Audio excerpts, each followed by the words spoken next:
what we were able to do is plug into their existing process, getting them to create a brief. We're able to then monitor when that brief is created and handed back for review.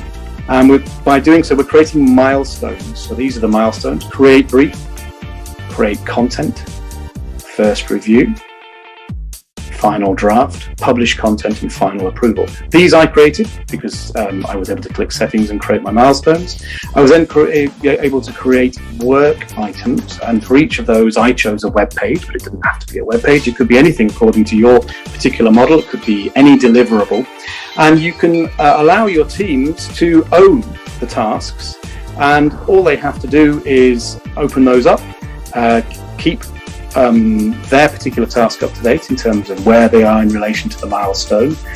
You can assign priorities, you can assign people, and without doing anything more, an overview of where everybody in your team is and where each of these milestones are in terms of progress is available to you. Again, no coding, no emails, the whole thing is done without leaving the team's interface. It's called Milestones, and it's extremely powerful, extremely useful, and I highly recommend, if you've got time, to have a quick look at it. It doesn't take more than half an hour to get this set up and mastered, and it may prove to be extremely useful for your processes.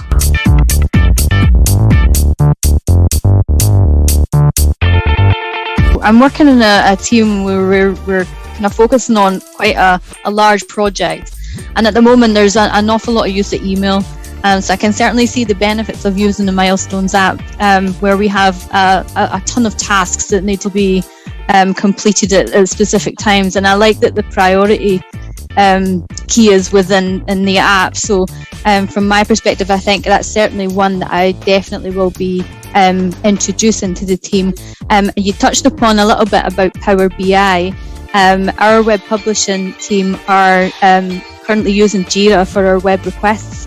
So it'd be interesting to see how we could use Power BI to hook in and extract the data from that. Certainly we'll be interested to find out more about that.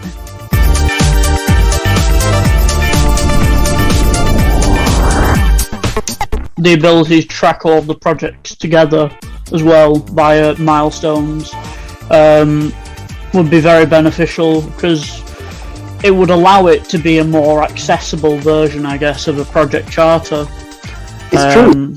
You're absolutely right. I forgot to mention that you can load more than one project. You see on the top left of my screen here, new project.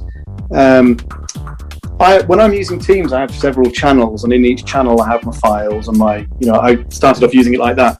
I then started to load different views of different software that channel was using. So one of my channels, they use Trello, so I can load Trello into Teams, in Teams. If I needed to, I could start to just use milestones for each of the different projects I'm looking after. And they could be different people, they could be the same people, but they could be, I would decide, what defined a particular project, whether that's, something that's running concurrently, or whether it's something that has a dependency on another project. Entirely up to me, but it's a very, very easy way via one interface to be able to track stuff.